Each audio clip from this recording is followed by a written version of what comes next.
Rozhlas a televízia Slovenska, Rádio Slovensko.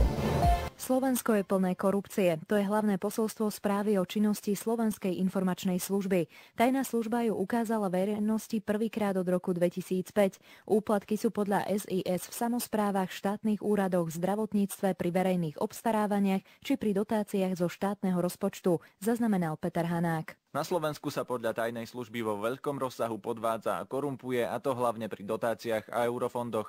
Aj toto hovorí správa o činnosti Slovenskej informačnej služby za minulý rok. SIS získala poznatky o netransparentnom prideľovaní finančných prostriedkov z fondov EÚ a štátneho rozpočtu, ktoré následne neboli využité v súlade s deklarovaným účelom. Podľa získaných informácií mnohé projekty vykazovali znaky neefektívneho a neúčelného vynaloženia nenávratných finančných prostriedkov. Slovenská informačná služba aj v roku 2011 sledovala ľudí zo silných finančných skupín, najmä z tých, ktoré sa snažia získať monopol v zdravotníctve.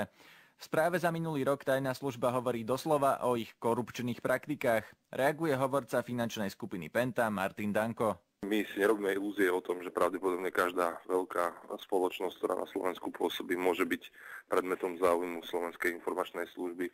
Takže v takomto kontexte vnímame aj záujem o činnosť našej investičnej skupiny. SIS našla korupciu aj na daňových a colných úradoch a upozornila aj na podozrenia z manipulácie s tendrami v doprave tak, aby zákazku získali vopred určení dodávateľia.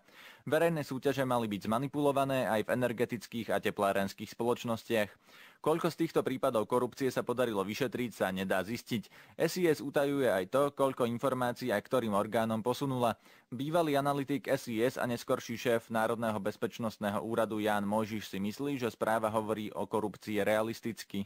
Som presvedčený, že to proste je reálny opis situácie na Slovensku. Otázka je, či máte dôkaz, a otázka je, či ten dôkaz obstojí v súdnom konaní. To sa na Slovensku zatiaľ nepodarilo. To znamená, že ak aj indície boli, prípadne boli aj dôkazy, tak boli na súde spochybnené a nikto nebol odsúdený. Policajný ex-prezident Jaroslav Spišiak pripomína, že informácie, ktoré získala SIS, sa nedajú použiť ako dôkaz pred súdom.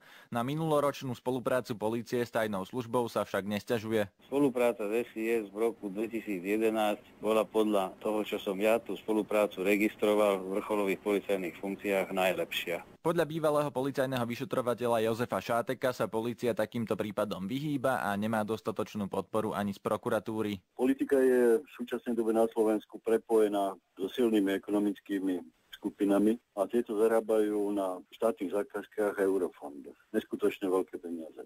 Polícia zase je maximálne podriadená politikom a celý policajný manažment je od politikov závislý.